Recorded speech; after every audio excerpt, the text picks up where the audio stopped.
Hi everyone, it's Alice the Fabric Ninja. I'm going to make a set of straight suck pads on camera so you can see the whole process. Okay, I cheated. I cut them out first, but they're just rectangles. It's not exactly a lot of work. But nobody needed to see me sit there and cut rectangles, so I already have them cut. This is going to be for the new Tula Explore.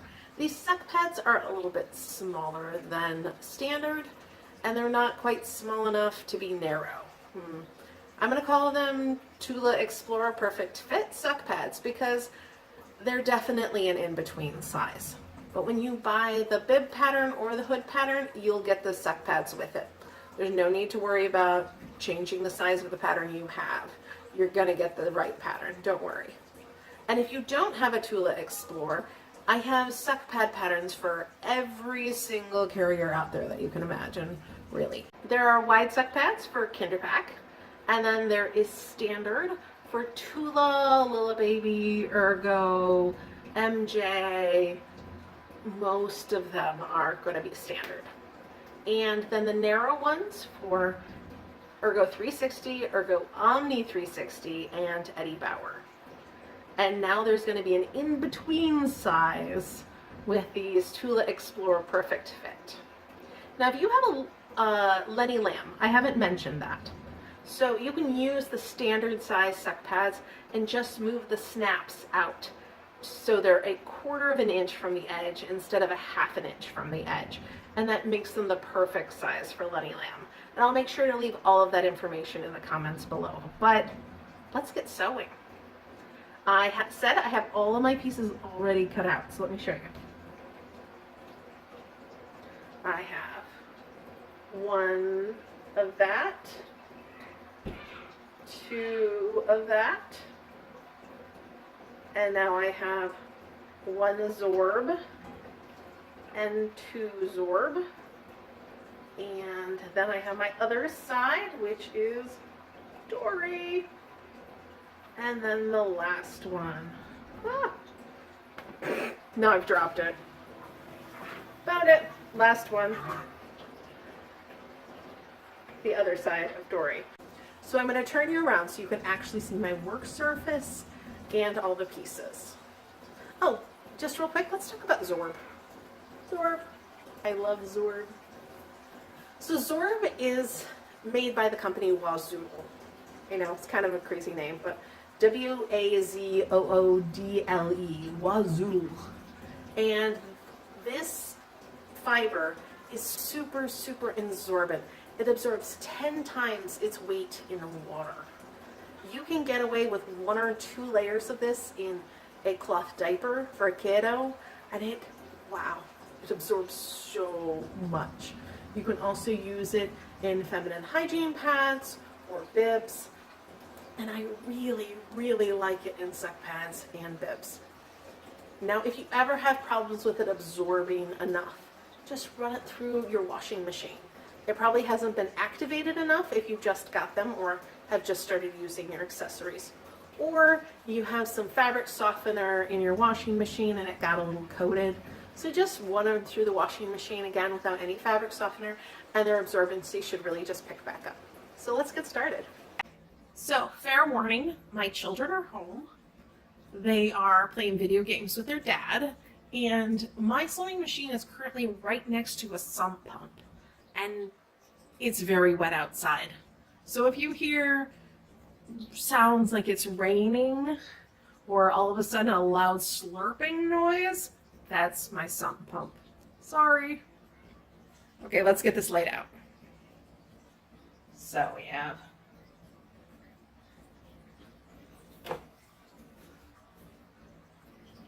have that and that.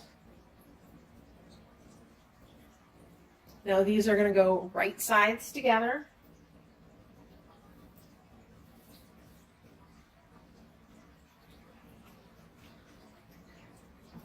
And I'll do a little bit better job of lining them up before I actually sew them. And that one goes on top. Okay, I've got the layers done. Now let me take one. And I'm going to get it really lined up well. Make sure everything Edges are lined up now. Go. I don't really sew with pins, so I'm not going to use any. So I got it all layered up, and we're going to give it a start. Now, my machine has a built-in walking foot that I've just engaged, but you don't have to have that. That's just what my sewing machine has, and one of the reasons I love it. You also don't have to add a walking foot to your machine, but if you don't have a walking foot or something like this, you are going to want to pin the layers together because this amount of thickness and the zorb, everything is going to start to creep. So that's the reason I can get away without pinning it. So I have a straight stitch foot in here. You can have a foot with a wider hole if you want. I just really love the way that it looks with a straight stitch foot, and it keeps anything from pulling back up through the hole. My needle happens to be a size 14 universal. I don't really like universal needles, but it certainly will work for this project, so I'm just going to let it be because I just put it in. And I have some lovely teal thread that's going to work with both the top and the bottom, so I'm not going to have to change it when it comes to top stitching. Well, let's do this. Go back stitch. And you can see here that my zorb is kind of creeping out. I'm going to try to pull it back over so that I can get a really consistent seam allowance by using my throat plate here. This silver part is called the throat plate, and it's what has all the numbers on it. And it's really normal for zorb and for cotton batting to kind of just grow a little bit. And it makes keeping a consistent seam allowance really hard.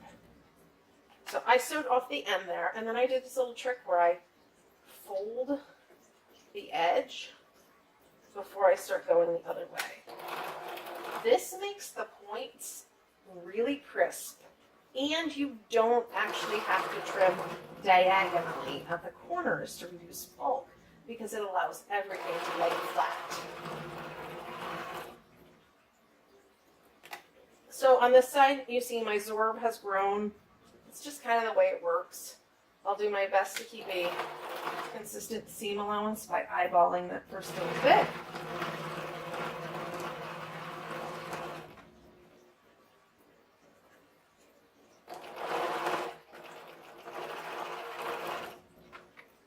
And I always put my opening on this last side. So got two labels here, one for each sock pad, and you probably heard some stomping. I believe my son was just told that it's bath night.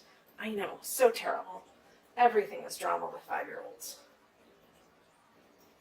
I'm going to sew up a little bit from the bottom, put my needle down just so nothing wiggles on me. I'm going to slide my tag right in here. So over it, back stitch a little, and now I'm going to create my hole that I'm going to turn through. So I did back stitching, and that was just me putting the needle up, and then I'm going to scoot forward, make another little thing, and then finish up my seam. Now here at the end, you can choose to flip this inward to try to get this last corner with that flip.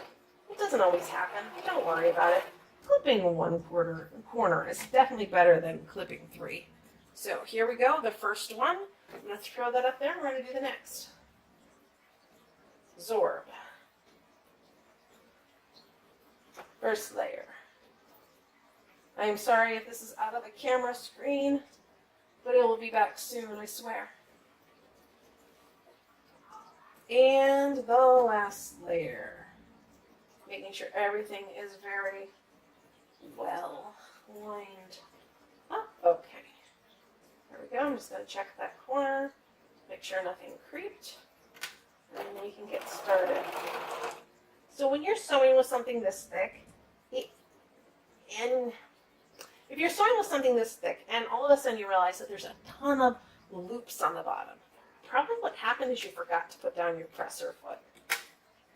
Mine goes up pretty far, so it's easier to tell, but some machines don't go up very far, and when you have all of this loft under here, it's hard to notice when you have forgotten to put down a presser foot. That also happens with me with my ruffler foot. I am constantly forgetting to put it down, and it does not work if the presser foot is down. Is up, that is. What happens is when the presser foot goes down, all the tension discs in your sewing machine clamp around the thread. So if if the presser foot is up or the bar is lifted there, there's no tension on your thread, and so nothing is activated. So it's not going to work.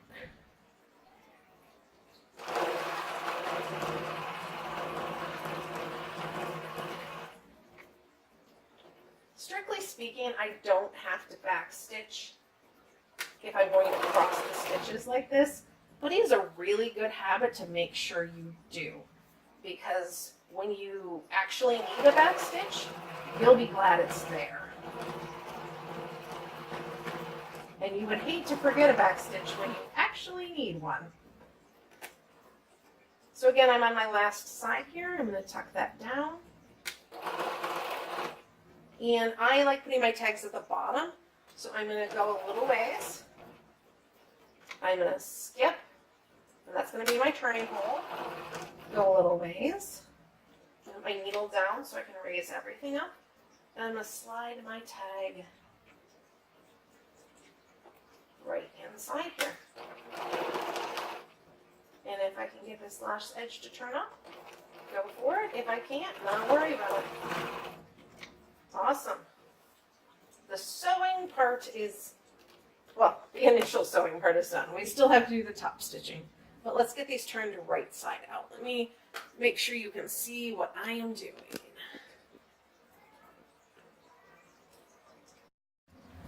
What we're going to do next is we're actually going to cut this absorbent material, the Zorb, out of the seam allowance. So we're going to cut around here, and it will remove all of this extra so that our suck pad is really smooth along the edge and it doesn't have all this extra bulk. This extra bulk is also super hard to sew over because it creates this huge ridge. So please do your best to cut this out. So I'm going to be using these super fancy applique scissors. They're made by Ginger. I absolutely adore these scissors. They do the best job of this. But regular scissors work just fine. If you'd like to know more about these scissors, there will be a link or information down below so you can learn what they are. But they are, I believe, duck bill applique scissors or pelican bill, something like that. But let me show you how they work. So what happens is I can lay them flat. So all the cutting action is totally flat. And I can get right close to that stitch line, either at that angle or coming at it this way. Ooh, that seems to work better for this one. And if I want, I can kind of pull that down to give myself a little bit more reassurance that I'm not cutting the fabric that I want. You can see that goes super close to the seam line. It is way easier to do this work with that than this, because see, I'm needing to really hold this out of the way or see if I can get down low in here. It totally works. There's no reason you can't do it this way. It's just when I'm making a lot of these, I like any little tool that can help me go faster or gets me a better result. So right here at the end, you can see we have that folded bit that we did. And I'm not going to properly cut it off. I'm just going to do this so I can get to the absorbent material that I'm trying to get rid of.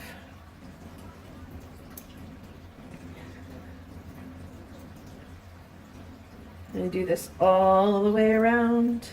And I'm going to incessantly talk because I can't stand it being quiet on the video. Oh, you can hear my son yelling though. That's exciting.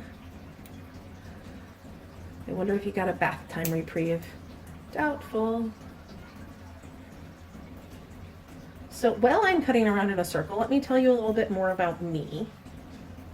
I mean, you've probably already heard my name is Alice, and I currently live in Indiana, in a small town outside Indianapolis. Okay, it's not that small. I like to think it's smaller than it is because I really like cute small towns, but it works really well for us.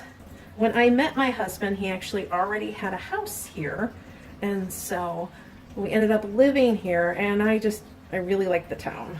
So when we started looking for a bigger house, we decided to stay and lucked out with a house that we could afford, and the schools here are just amazing. So here we go. Here's one. I've cut all the way around. Now the second one. So I live in Indiana now, but I'm not from Indiana. I'm actually from Michigan, a little town called Mason, which is in the same vicinity of Michigan as the state capital. I'm required to do this as a Michigan person. I live right here. Yep. Yes, Michigan people actually do that. We tell you where we live by our hand. And we do that to each other, actually. So I'm from the town of Mason, and I grew up on a farm where we raised pumpkins and sheep and beef cattle. So I love pumpkins. Pumpkin spice season is a real thing for me. And I love wool. I love wearing wool, making things out of wool. Wool fleeces, felting, all that stuff is so much fun. And I just love how it feels.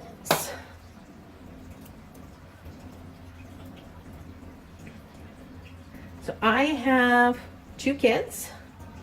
They are 5-year-old twins, a boy and a girl, which makes them fraternal. Well, I mean, you can have boy fraternals and girl fraternals, obviously. But in case anyone doesn't quite understand the genetics of that, yes, they are fraternal twins.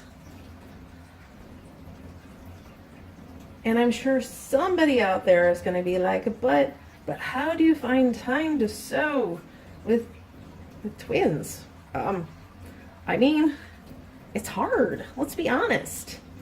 Finding time to sew can be really hard. With or without kids, with or without twins, it's hard to find time, but it's what makes me so happy and helps relax me. So it's important. Also, because they're starting to entertain each other. I mean, it's only for like 3 minutes at a time, and then somebody gets gravely injured, but you know, starting. Okay, these are now completely trimmed, and we're ready to pop them right side out.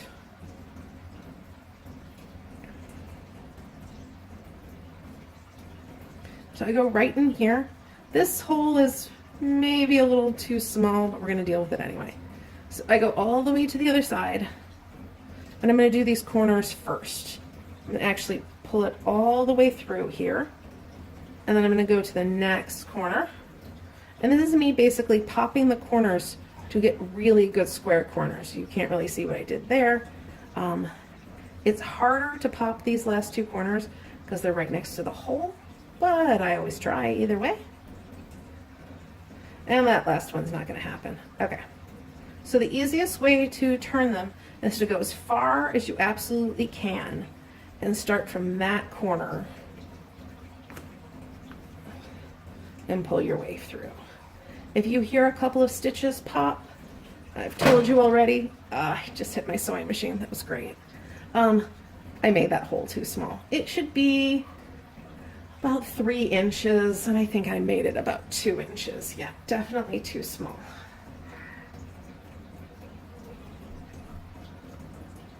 Okay, that one is turned, and now we got to deal with the corners.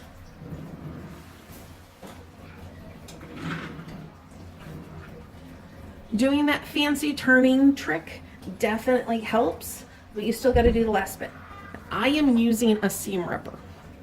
This seam ripper is dull, but it's not insanely dull. I do have the risk of cutting my project doing this, but I really, really like using a seam ripper to do this because it fits my hand right and it accomplishes what I want done. So please use at your own risk. A safer option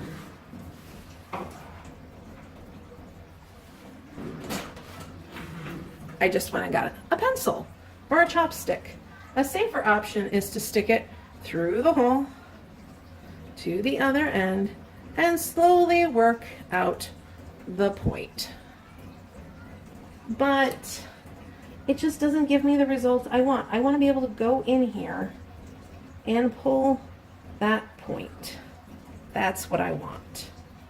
So I can go over here, I can go in between and pull and pull. See what I just did there? That could have been bad, but it wasn't. That was just a little piece of thread on that turn that I can easily take care of. I assure you, I have put holes in suck pads doing this. I just love the results so much that it's worth it to me. Because I love getting those wonderfully crisp corners. There we go. Next corner. By the way, if you don't like crisp square corners on your suck pads, that's okay. I've seen patterns out there that actually are rounded around the corners and they look beautiful. Sewing is about what you want something to look like, about your vision, nothing else. So if your vision has perfectly square corners, go for it. If your vision has rounded corners, go for it. Make it fit what you want it to look like, not what anyone else wants it to look like.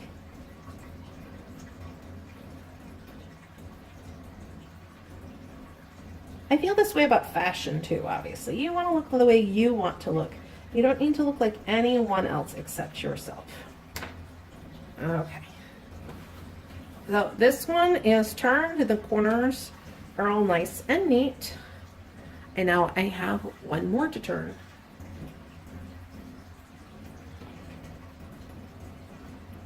There we go. I almost lost the hole for a minute there. Okay.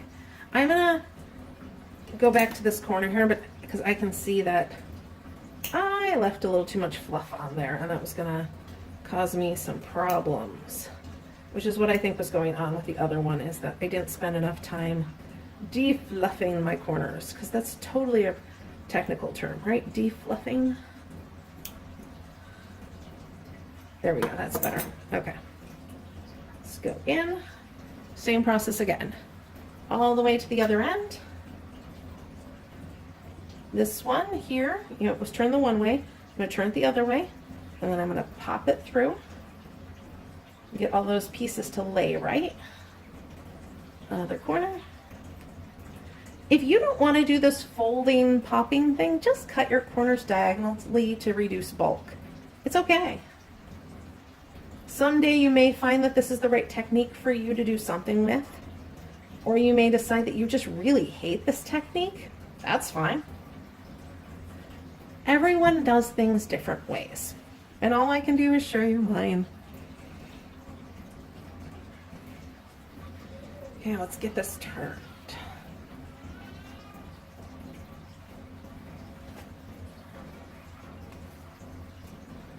Sorry about that, it was too hard to do out in front of myself. I need to hold it closer. Okay, so I'm going to pull these corners out the best that I can. Go in here. Excellent. Okay, now I just got to do those corners. These are looking more smooth than the other one. I bet you I did not defluff the other corners enough before I turned it. So what I could have done with the other one is actually turned it right back inside out and fussed with the corners more before flipping it again.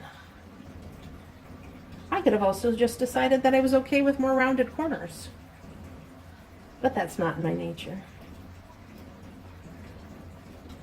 There we go. Yeah, these are turning so much easier.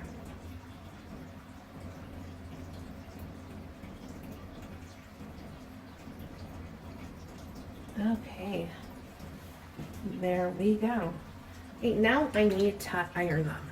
And iron them is literally just like put them under the iron and get them smooth.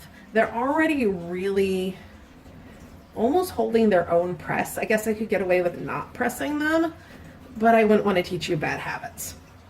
but I'm not going to show you me pressing them because I'm literally just pressing them. Okay, maybe I will. Let's see if I can do this.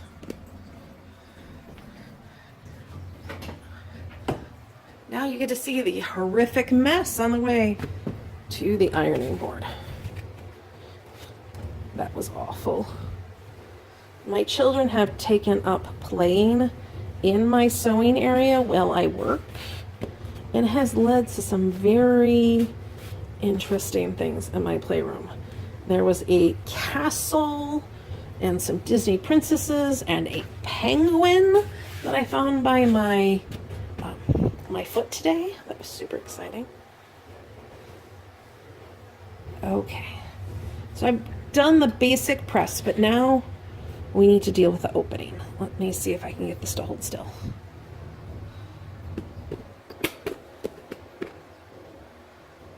Yeah, that'll work.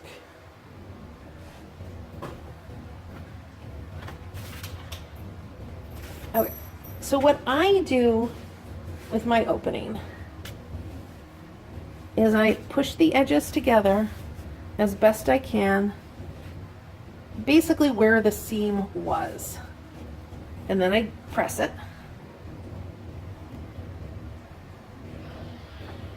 Next, I decide if I want to put a pin in that or if I want to use a little bit of fusible to hold it still. So this is what I like using. It comes off in this tape, and I cut myself a chunk that's the size of my hole. I lay it inside there, which this piece is too big.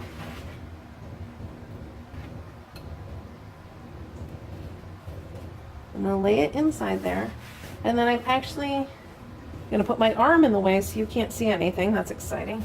I'm going to put the nose of my iron right inside there to press it. And then I'm going to peel off the paper and leave the adhesive down, which only worked about partially. Let me see if I can get you a better angle and do that again.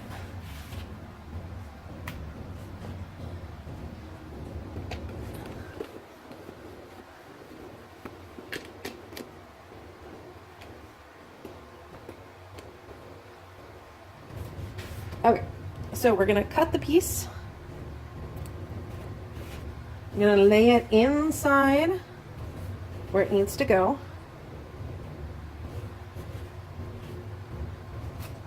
And then we're gonna touch it with the iron. I'm gonna wait for a moment this time so it's not quite so hot. That's probably what the problem was. And then I'm going to peel off the paper. Yay, that's much better. Okay. I'm going to peel off the paper, leaving the adhesive right here. So this is sticky now. And then I'm going to stick the two sides together and do one more hit of the iron. Awesome. So now it is right here, but it's not moving and it's not coming open. So when I top stitch along here, I don't have to think about it. It's done. Let's get the other one going. Okay.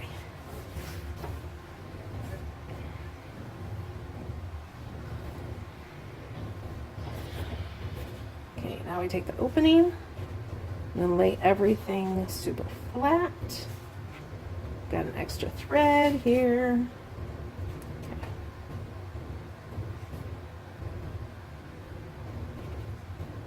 Everything's laid flat now.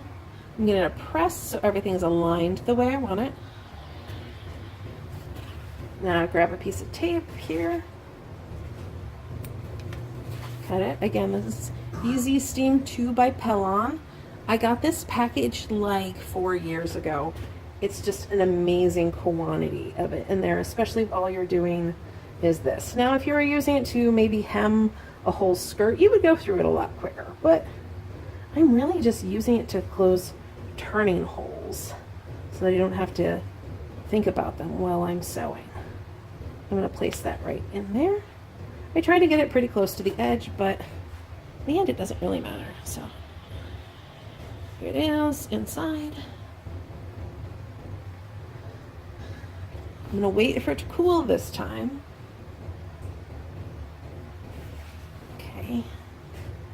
It really doesn't take long to cool. You pull it off. And again, you can't really see it. It's a little shiny right here, but this is all sticky. So I will line everything back up, repositioning if needed because it is sticky, and then hit it one last time. And there we go. Suck pad, suck pad. If you really, really hate top stitching, you could technically just leave it like this and then put your snaps on. But I don't trust this stuff. I don't trust any of that iron only, you don't need to sew things. They work for a little while and then it ends up failing. I don't trust them enough to not top stitch. So let's go do that. So I'm going to use a weird foot. That's because I like it. You can just use this foot, but everyone likes, you know, gadgets and tools. So let me show you one of mine. This is a piping foot. It is clear, so it's incredibly hard for you to see anything about this foot. But one side of the front is higher and one side is lower, and you absolutely cannot see that. But it's designed to sew piping. So, you know, piping is a tube. And so it's designed to have the tube here and it sit down and be able to run across it. Nonetheless, it sits right on the edge of a suck pad, like beautifully, and runs the edge. Like literally you can't screw up because it's stuck on the edge. Like it runs so well. So I use this, so I have to think less about this. Like pop that on. I cannot use my built-in walking foot with this foot though, so it is a trade-off. I'm going to bump my stitch up to 3.0. I just like how top stitching is a little bit bigger. And then I'm going to move my needle over to 3 because I've done this so many times, I know that's just where I want it. I start right by my label because I know that's going to be in the back. And I just do a quick check to make sure everything's lined up. I'm going to secure it. In my machine, I have a button that does a couple of stitches forward and backwards. You can do a little back stitch if you want, or you cannot, because you're just going around in a circle. You're getting back to the same spot, and you're going to tie it off by sewing over the top of it. So if your machine's back stitch is a little bit messy, some machines have a messy back stitch. Don't do it to start with. Try to eliminate the amount of mess. I'm going to go down here. When I get to those corners, I'm going to kind of estimate where I'm going, check it out. I wasn't far enough. So I take another stitch, turn, and that's good enough for me. Do a little wiggle, make sure everything's lined up along the edge. And you can see I'm starting to get a little bit of fabric built up under here. That's because I don't have my walking foot and it's kind of thick. So what I can do is just lift up the foot and release the tension that's going on there so everything stays straight.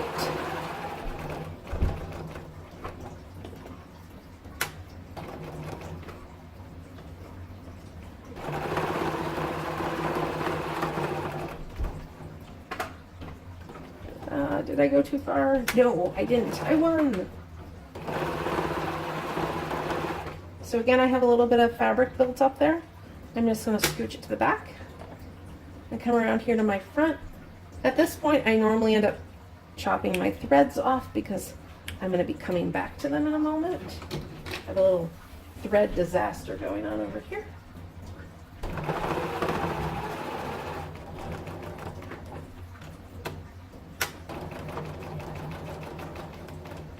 I'm back to the beginning. I'm going to do another tie off. I'm going to go a little bit farther, and then I'm going to do a second tie off. I just really like things being super amazingly secure.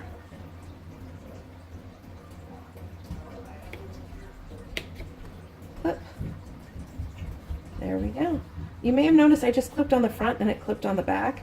That happened because I was pulling and my top thread was actually pulling the bobbin thread up to the top.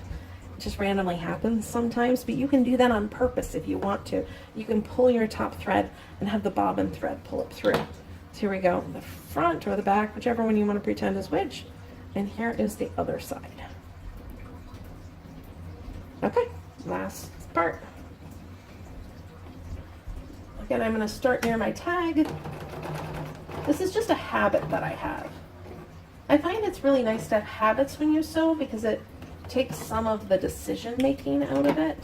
You know you always do things one way, and then you don't have to ask yourself which way you did it because you know you always did it that one way. So I'm building up some fabric there. Point it back. Hold on. Hey Jasper, you want to say hi? Can you say hi? Hi. My son just decided to join me and give me a hug. Daddy scored and we were a team. Hey. Okay, head upstairs, son. Mwah. No kisses. Okay, let's get back to this. We're almost done. Yeah. Are you going to be super quiet? Yes. Okay. What is this? Okay, let's get the end of this done. Okay, so I have extra fabric there. Push it, get to the end, turn it, make sure everything on the edge here. There's a sewing video game. There's a sewing video game? A mini game. Ooh. In Mario, there's a sewing video game. This is awesome. Yeah. It's a game and I'm trying to like, my computer strode me around like crazy. Oh my gosh. And I was going where I was going. Okay, so I'm getting back to the beginning here. I'm going to trim my little bits. Yep. Just like the snowing video. And then we're going to get right to the end. I'm going to overlap, double stitch, and I take a few more stitches and double stitch. If you have problems turning corners and getting over these humps, let me show you a little trick. So this foot I'm using kind of eliminates that problem, but I'm going to switch feet real quick so you can see what happens sometimes. So right here, let's say I was sewing along here, so I've stopped, my needle is down, I turn the corner, and the back of my foot has gone downhill, and the front of my foot is uphill. And this is going to make it really hard to start your stitch. Your machines don't like it. Machines like their presser foot to be level. So one, you can put your finger on the front of it, but that hurts a little bit sometimes, especially if you have something super thick, like you're sewing blue jeans. This is the perfect example of this. What you can do is take something else. I'm going to use the other suck pad in this case. Drop it in the back of the machine, and then your presser foot is level again. Just popped right out. A bad example. Okay, there we go. So it's level again. The presser foot is level, and now it's going to sew easily. You can do this with a piece of cardboard, a fold of fabric, whatever works best for you. But if your sewing machine's foot is level, it will be able to deal with these humps very easily. There we go. These are ready for snaps. So I took a quick break to talk to my son about his video game, and while he talked to me, I decided to pick out some snap colors. I am using cam snaps, and I keep mine in this box. Okay, I have like 15 of these boxes, but nonetheless, they're all in these boxes, and I use the exact same box. I get these at Michael's, and so it's easy to see the colors. They're a little bit muted through the box, but that's good enough for me. And instead of storing like all the greens together, all the blues together, I store them with colors that show up in fabrics together. It's kind of a vague sorting system, but it really works for me because these two fabrics here, I'm somehow able to actually use the same box. So like, here's the blue if I was trying to match that. Here's that, like darn close to that. This teal is in both of these. If I pulled out one more box, it would probably have a green that works for this or a yellow, because they're kind of in color families that all work together. Now it's not perfect though. This hot pink really belongs in a different box, but this pink is I mean, you have these little splashes of pink here. I don't know. It's a sorting method that works sometimes and sometimes doesn't. So when I cut these out, I should have actually marked where all my snaps went, but I didn't, and quite frankly, I forget pretty nearly every time. So let's figure out where they're gonna go. Oh, let's count out the snaps first. So I'm going to use the teal, and I'm going to use this. So each side, so I'm going to need 3 caps on one of these sides, and then it will need 3 studs on the other side. But the other side is actually over here. And what I'm going to do is I'm going to keep the color on the right color side. So let me explain, because I think I just confused myself saying that. So let's try again. So we're going to have 3 studs here, and then we need 3 snaps over here. Same on this one. So there are 3 studs. I'm sorry, 3 caps. Wow, what am I saying? 3 caps, and then I'm going to again do 3 sockets. And I'm laying them out on the suck pads so you can try to understand. So now the other side of this, so there's 3 caps, it's also going to need 3 studs. And this side that has 3 sockets is going to need 3 caps. So what I do is keep the side that I'm using one color on, you'll always see that color. So when you're looking at Jasmine, you're going to always see this purple.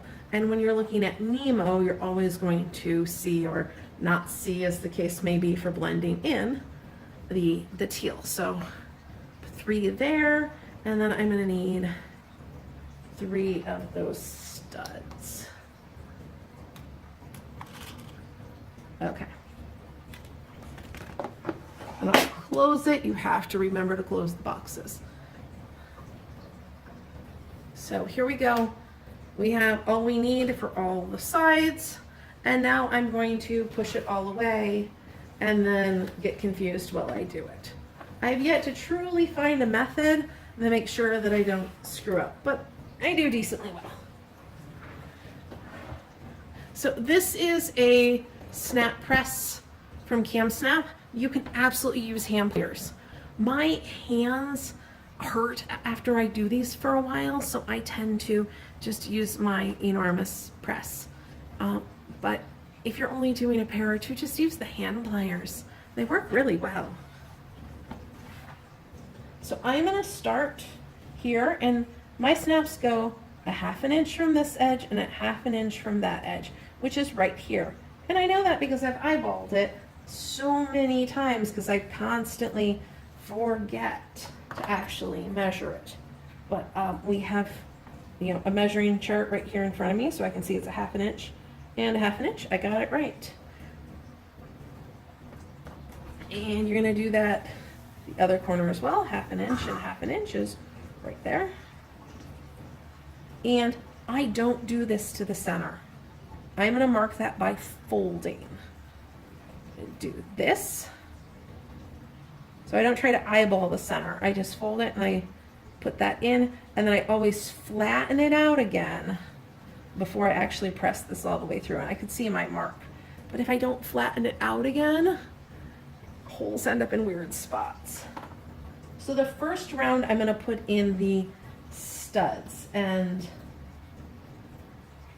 that is for a particular reason, because when I fold it, I can actually imprint the stud mark onto the other side. But I think I have made it so I'm not going to be able to do that. So we'll just do this anyway. Give me a moment. Let me see if I can figure out a way to make this work. I need to reverse my colors actually to make that work with here, because I want this to be the caps that match it, so that when you fold them, it looks nice. So let me try again. See, everyone screws up sometimes. It's not a big deal. Okay, there are these. And then these need to be sockets. Okay. There we go. Okay. Let's try this again. Here we go. We have our hole. I'm going to put the cap here. And on the other side, I'm going to put a socket. I'm sorry, a stud. A stud, the side that pokes out. Now I can't actually stick it on there because there's one already in my machine. And I can't get it out of there without actually pressing it. So here we go.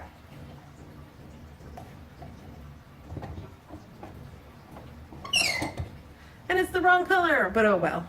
It doesn't show anyway. I don't even know why I make such a big deal about having the colors where they are, because they're on the inside of the suck pad. Nobody ever sees them.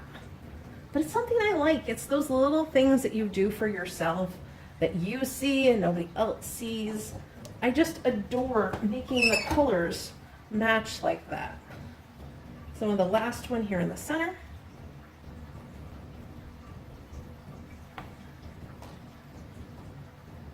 Now I could certainly take off that one snap that is different. And if I was selling this pair, I totally would, because I'm just that sort of person. But because this is my tester that I will probably keep in stock for always, for when people ask questions about it, or I need to see if this will fit something else, I'm just gonna have it for me. Maybe some of my friends will use it. So you can see that the, so it's a purple stud, and then you can see that little circle of the other color showing through. So I'm gonna do the studs on the other one now, and then I will change the die. Let's come over here and do the same thing. Half an inch, either mark it, verify it if you want. I had a couple of months where I was putting them too close to the edge. My idea of what a half an inch changed. Seems kind of weird, but I had to start measuring them for a while again to make sure I was doing it right. So there's that, and I'm gonna put it flat to make sure it goes through at the right angle. There we go. This is an awl, by the way. I don't think I said that. They come in many different sizes. This one has a small taper here, and then it's the same thickness. I have some that grow to be like really wide.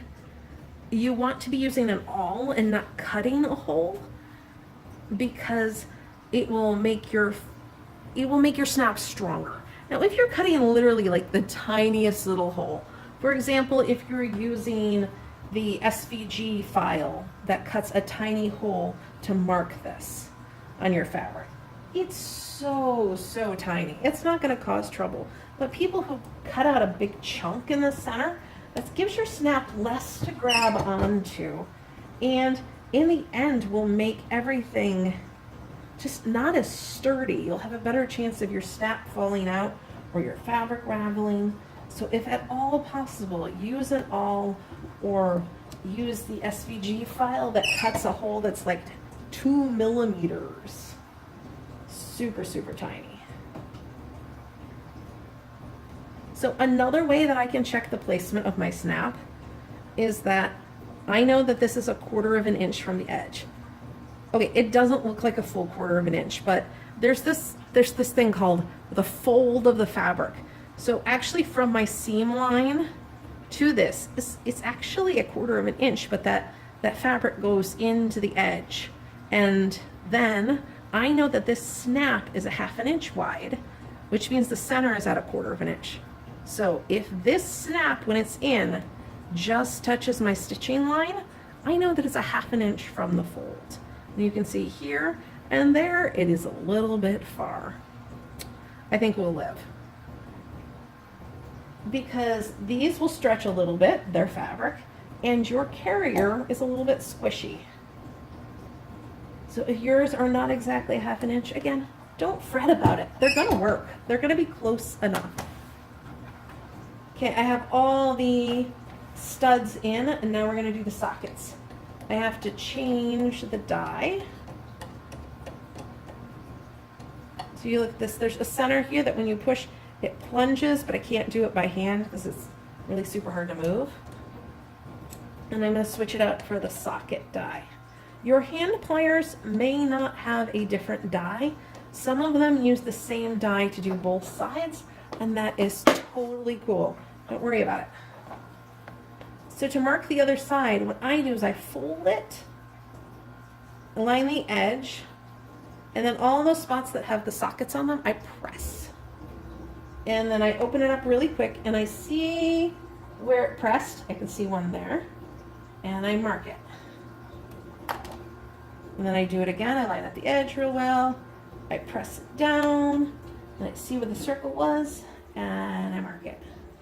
You can, of course, just eyeball that 1/2 inch again, or use the markings that you should have marked to begin with, but if you didn't, this works really well. And then you know that those snaps are exactly lined up, so that when this snaps here, that top and bottom edge are going to be perfectly aligned, because you just marked where it was going with the snaps that are already there. So let's put these in. So this side had the stud, so now this side has the cap. So see, when they are folded, they work together. And it means that the cap on this side, which gets seen when it's closed, is going to be the purple that matches the lotus flower. And I'm going to stick one of the teal sockets on there. You're going to see the little bit of the purple through the center.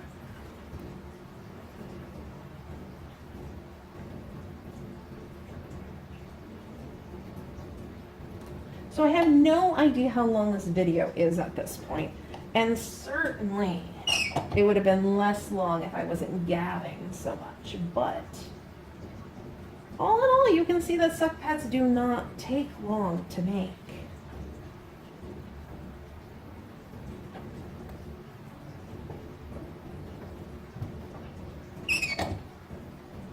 Okay, now I always like just doing a quick test.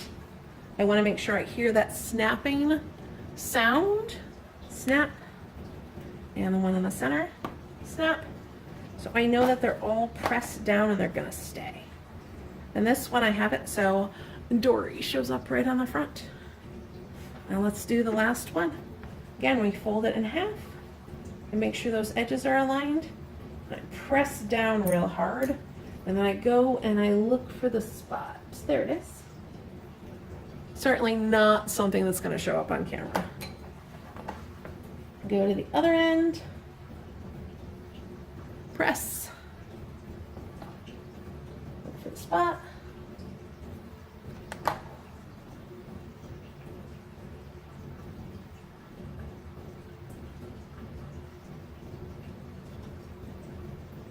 Press the center. I did not see that well enough. Let's try again.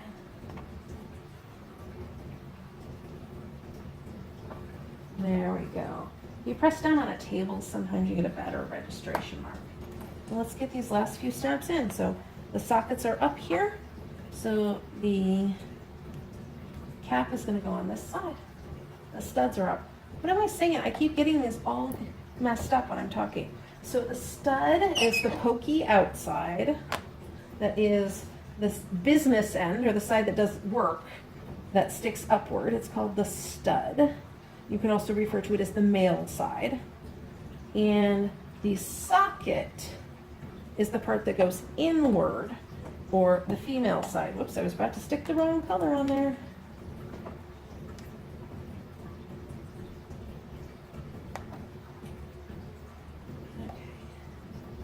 Okay. And the top of it that has the long pokey part, that is called the cap.